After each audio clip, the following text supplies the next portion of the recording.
So, we are going to discuss today a few of the important topics on our introductory chapter, which is given in the book Park, right? And that is Man in Medicine Towards Health for All.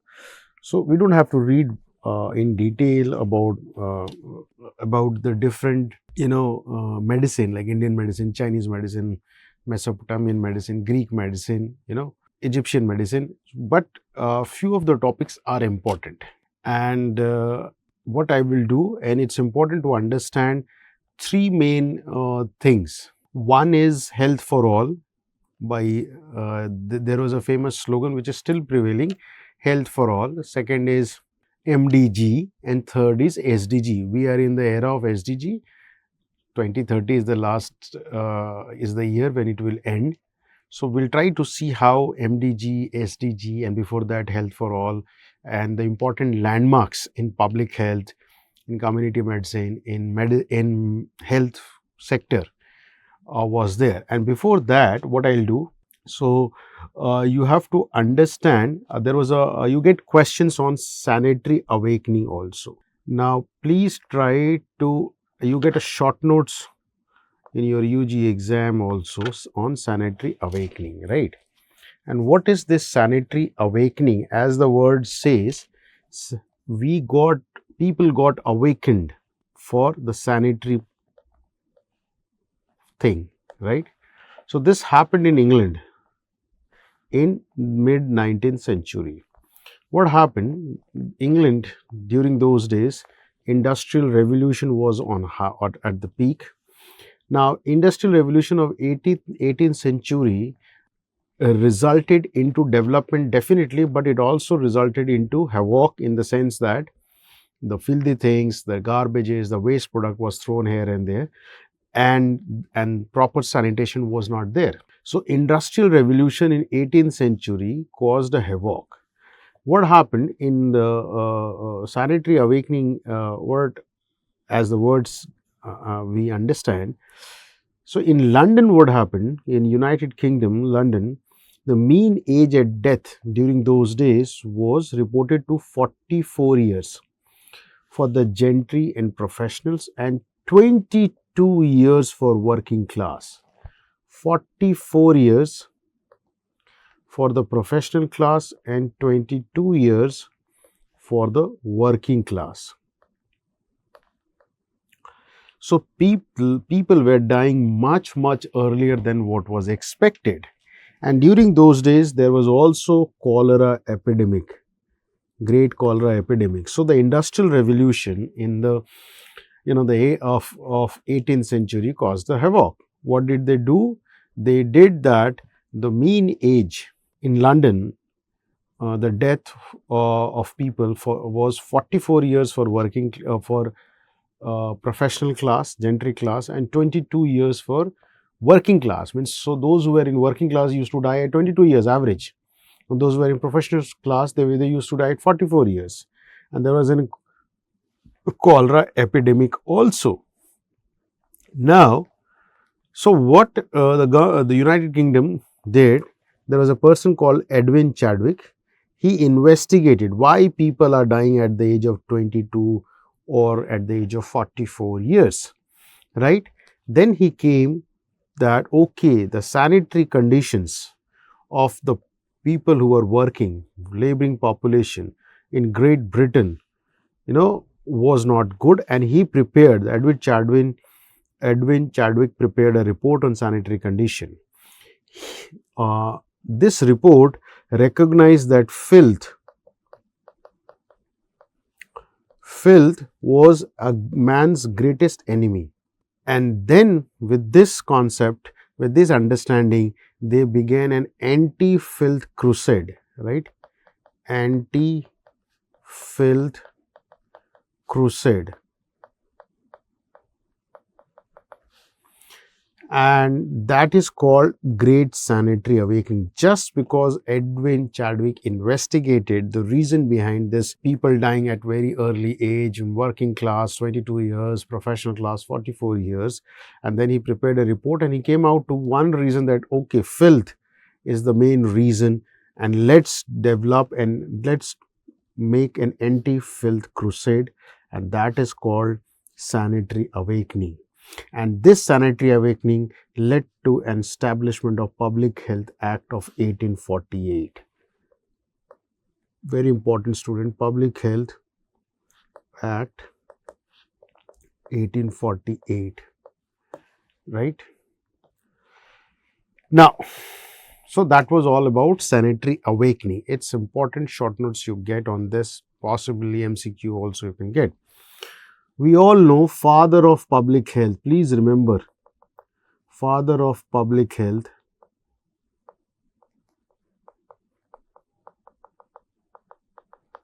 is there is no any person, it's cholera. Cholera as a disease taught us the concept that how public health plays an important role. So, cholera is a father of public health. You get MCQ on this. Now, there was a famous epidemiologist, we all know, John Snow. He studied the cholera epidemiology in London from 1848 to 1854. And when he studied the epidemiology of cholera in London, so what did he found? He found that, drinking water which was polluted has got a role in spread of cholera. So, role of drinking water which got polluted had the reason behind, that was the possible reason for spread of cholera. So, this, and that is the reason cholera is called much before. So, John Snow said that cholera is a waterborne disease much before we identified the bacteria against cholera, that is Vibrio cholera. William Budd observed outbreak of typhoid fever in England, right? Concluded that spread was by drinking water and not by any gas or miasma. So, William Budd identified that typhoid fever, the cause of typhoid fever in England was due to contaminated drinking water. So, he said that we need safe and clean drinking water which can be used for drinking purpose. So, this was all giving rise to the concept of public health. Sir John Simon, the first medical officer of health of London, he started building a system of public health in England, which became inspiration, which became the landmark for the rest of the world. So, this phase 1880 to 1920 is called a disease control phase. Public health followed in America too. So, England was getting all this changes, and you had a Public Health Act, and then typhoid, John Snow, William Budd, typhoid, John Snow, cholera, and Sir John Simon, he started building the concept of public health in England, which was inspiration for all. Public health then went to America also, and there also, Lemuel Shattuck started the concept of public health. Now, so at that time, public health was basically, okay, we are talking about public health, we should have clean water, we should have clean surrounding, the condition of house should be good, and we need to control the offensive trades, right? The trade which involves, the toxic materials, and which is discarded in the environment, that may lead to diseases and all. So, Public Health Foundation was based on clean water, clean surrounding. So, basics, it's simple basics, housing and stop or control of offensive trade. Now, so based on this, how do we define public health? Public health, again, it is a science and art. Just like management we discussed, public health is a science and art of preventing. You want to prevent. What do you want to prevent? Prevent disease. So, you are let me write here, prevent. Let me write second word which is very commonly used, promote. So, public health is a science and art of preventing disease, promoting health and efficiency promoting health and efficiency. How will you do that? Community effort. Community effort should be there, and this community effort should be organized. So, public health is defined as a science and art of preventing disease, promoting health and efficiency. How? Through organized community effort, right, given by Winslow. Now, as I said, health for all phase in 1981 to 2000 AD. Now, what the background is, 10 to 20% of the population in developing countries was having ready access to health services of any kind. Out of 100 students, only maximum 20% had access to health care. Now, where is 80% then? They did not have access. So, we neglected 80% of the world population, and neglected 80% of the world population to have an equal. They also need health care, they also need protection, they also need primary health care, they also need treatment. So, neglected 80% of the world population to have equal claim to health care. They should also get health care, they should also get protection, they should also get primary health care, they should also get treatment. So, this 10, 20 means 10 to 20%, 80% concept gave the phrase of health for all. Health should be for all. It should not be for the rich or urban people, rural people, no, female, male, any. You cannot discriminate. Health for all. And that time in 20th century, they said by year 2000, right? So, what happened in 1981? All the members of WHO took a pledge to provide health for all by year 2000, right? So, 1981 WHO members states, they came together, took a pledge that okay, we'll ensure that health for all is achieved or accomplished by the year 2000. And what is that health for all? Attainment of level of health. So, you need to achieve level of health that is permitting people to live or lead a socially and economically productive life, right? So, health for all by year 2000 means that, attainment of level of health that is permitting us to lead socially and economically productive life. Okay. Now, then there was a revolution. Why? There was a dissatisfaction within the existing health services, and there was a clear demand for better health care, right? Now, so healthcare revolution, let's start from health for all. Then what is primary health care? Then deprofessionalization of medicine, MDG and SDG. You can see the flow. We are here now. We have crossed this, we have crossed this, okay. But still everything plays a very important, it's a significant monumental role they have as of now also.